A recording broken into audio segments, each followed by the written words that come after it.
ఖమ్మం జిల్లాలో సిపిఎం నేత సామినేని రామారావు హత్య తీవ్ర కలకలం రేపుతోంది. డిప్యూటీ సీఎం భట్టి విక్రమార్క ప్రాతినిధ్యం వహిస్తున్న మధిర నియోజకవర్గంలో ఈ హత్య జరిగింది. చింతకాని మండలం పాతర్లపాడులో ఉదయం వాకింగ్ చేసి ఇంటి ఆవరణలో తిరుగుతున్న రామారావును దుండగులు గొంతు కోసి దారుణంగా హతమార్చారు.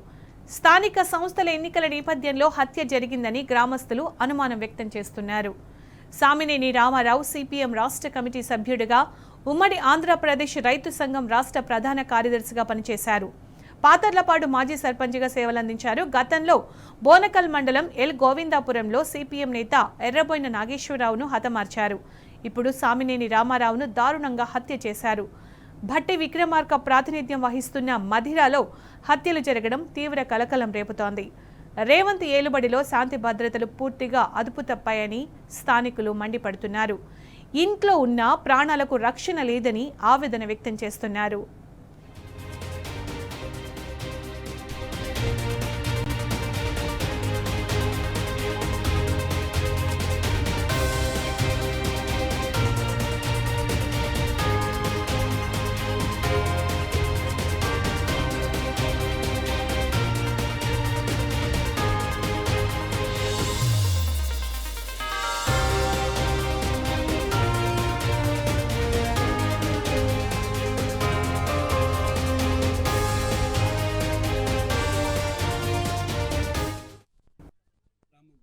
చింతకాని మండలంలో సామినేని రామారావు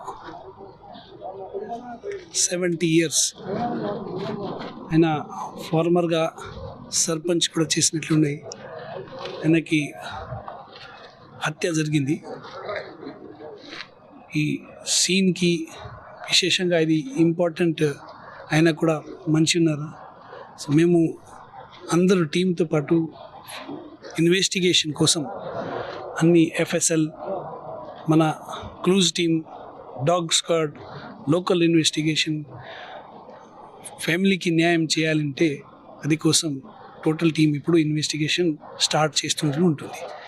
ఇప్పటివరకు ఫ్యామిలీ కొంత మెంబర్ ఇప్పుడు బయట ఉన్నారు. ఆయనకి డాటర్స్. సో వాడే ఫ్యామిలీ మెంబర్ వచ్చిన తర్వాత మాకు పిటిషన్ వస్తే పిటిషన్ ప్రకారంగా we'll go further and investigate the case. ఇప్పటివరకే పోలీస్ అయితే without any doubt, without any deviation, investigation ప్రాపర్గా we will do and ensure the justice. Second అయితే నా తరఫు నుంచి అందరితో, మీడియా బంధువులతో, ఎవరితో అందరితో ఒక విజ్ఞప్తి, ఏదైనా రూమర్స్ విదౌట్ ప్రూఫ్ ఏదైనా సర్క్యులేట్ చేయకూడదు. ఎందుకంటే ఎంతో ఇన్వెస్టిగేషన్ ఎఫెక్ట్ అవుతుంది. ఇన్వెస్టిగేషన్లో ఎఫెక్ట్ రాక ముందు ఏదైనా ఎవరైనా రాస్తే అది ప్రూఫ్ ఉండాలి, ప్రాపర్ ప్రూఫ్తో సహా. లేకపోతే మాకు కూడా సాయం చేయండి. మీ దగ్గర ఏదైనా వస్తే మీరు కూడా సాయం చేసి మాకు ఇవ్వాలి. అదే రికార్డులు ఉంటుంది. నార్మల్గా రూమర్స్, ఎలిగేషన్ అట్లా న్యూస్ పేపర్లో, సోషల్ మీడియా రాసుకుంటే అయితే ఇన్వెస్టిగేషన్ ఎఫెక్ట్ అవుతుంది, వేరే డైరెక్షన్ ఉంటుంది. మేము పర్ఫెక్ట్గా ఫ్యాక్ట్ ప్రకారం ఇన్వెస్టిగేషన్ చేసి ఫ్యామిలీకి న్యాయం చేయడానికి మాకు బాధ్యత ఉంటుంది.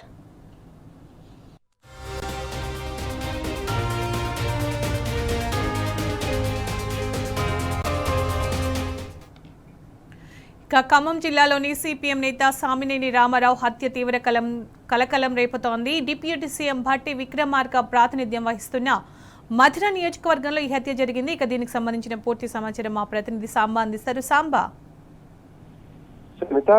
ఖమ్మం జిల్లాలో ఒక సంచలనమైనటువంటి హత్య నమోదైంది. హత్యకు సంబంధించినటువంటి విషయాలు ఇంకా బయటికి రావాల్సినటువంటి నేపథ్యంలో ఈ హత్య జరిగినటువంటి తీరు, జరిగినటువంటి విధానం కావచ్చు, జరిగినటువంటి ప్లేస్ వల్ల కావచ్చు, ఇది రాష్ట్ర వ్యాప్త సంచలన వార్తగా మారింది.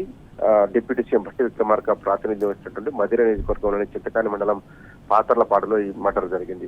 70 ఏళ్ల వయసున్నటువంటి సామినేని రామారావు అనేటువంటి సిపిఎం పార్టీ నాయకుడు, రాష్ట్ర రైతు సంఘం నాయకుడిగా పనిచేసేటువంటి మాజీ సర్పంచ్ కూడా ఆయన అత్యంత దారుణంగా హతమార్చడం.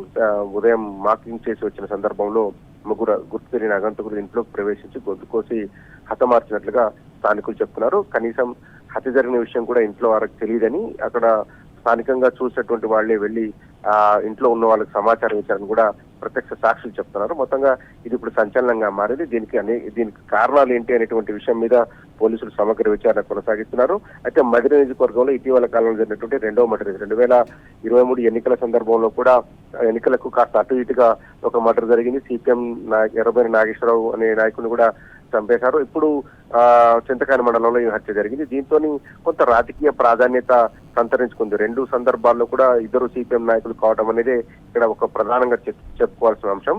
ఘటన జరిగిన వెంటనే డిప్యూటీ సీఎం భట్టి విక్రమార్క కూడా స్పందించారు. హత్య రాజకీయాలను ఉపేక్షించేది లేదు, దోషులను గుర్తించండి, కఠినంగా శిక్షించాలి అంటూ ఆయన జిల్లా పోలీసులను ఆదేశించినట్టుగా తెలిసింది. మొత్తం మీద ఈ కేసుకు సంబంధించినటువంటి సమగ్ర విచారణ కొనసాగించండి, అన్ని రకాల అత్యాధునికమైనటువంటి టెక్నాలజీని ఉపయోగించి నిందితులను పట్టుకునేందుకు పోలీసులు కృషి చేయాలని కూడా డిప్యూటీ సీఎం ఆదేశించినట్టుగా తెలుస్తోంది. దీంతో పాటు ఇమ్మీడియట్ గా ఘటనా స్థలానికి సిపి చేరుకున్నారు. సిపి సునీల్ దత్ కూడా చేరుకున్నారు.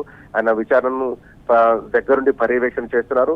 ఈ ఇష్యూలో ఏదైతే రామారావుకు సంబంధించినటువంటి హత్య విషయంలో పుకార్లకు తావు లేదంటూ ఆయన ఒక మీడియాకు ఒక విజ్ఞప్తి చేస్తున్నారు.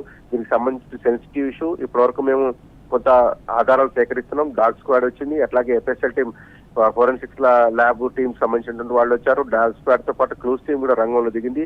అన్ని కోణాల్లో దర్యాప్తు చేస్తున్నాం. దీనికి సంబంధించి కొంత సంయమనం పాటించాలని కూడా ఆయన చెప్తున్నారు. కానీ ఇది ఒక సంచలనమైనటువంటి విషయంగా మారడంతో ఈ వార్త దావానంలాగా వ్యాపించింది. సిపిఎం సంబంధించినటువంటి జిల్లా నాయకత్వం అంతా కూడా ఇప్పుడు పాతర్లపాటు చేరుకున్నారు. హత్యకు దారి తీసినటువంటి అంశాలు ఏంటనేటువంటి కోణంలో పార్టీ పరంగా వాళ్ళు చేయాల్సినటువంటి ఎంక్వైరీ వాళ్ళు చేసుకుంటున్నారు. ఇటు పక్క పోలీసులు కూడా ఘటనా స్థలం చేరుకొని పెద్ద ఎత్తున అక్కడ మోహరించి దీనికి సంబంధించినటువంటి విచారణ కొనసాగిస్తున్నారు. డాగ్ స్క్వాడ్ రంగంలోకి దింపి క్షుణ్ణంగా పరిశీలన చేస్తున్నారు. ఇప్పటివరకు అక్కడ క్లూస్ టీం కూడా పనిచేసింది. ఎవరు ఈ హత్యలో ఇన్వాల్వ్ అయి ఉన్నారు, స్థానికులు ఎవరైనా చేశారా, లేకపోతే బయట నుంచి వచ్చి చేశారా, రాజకీయ కోణం ఉందా, లేకపోతే ఆర్థికమైనటువంటి కోణం ఉందా, లేకపోతే హత్య చేయాల్సినటువంటి ఆ పరిస్థితి ఎందుకు వచ్చింది, హత్య చేసేంత పరిస్థితులు ఏమున్నాయి అనేటువంటి కోణంలో పోలీసులు సమగ్రమైనటువంటి విచారణ చేస్తా ఉన్నారు. రామారావుకు సంబంధించినటువంటి కాంటాక్ట్స్ విషయంలో కూడా పూర్తిస్థాయి దర్యాప్తు చేస్తున్నామని పోలీసులు చెప్తున్నారు. సిపి కొద్దిసేపటి క్రితం మీడియాతో కూడా మాట్లాడారు. అన్ని కోణాల్లో విచారణ కొనసాగిస్తున్నామని, సంయమనం పాటించి సహకరించాలంటూ సిపి విజ్ఞప్తి చేస్తున్నారు. Sunitha, thank you Samba.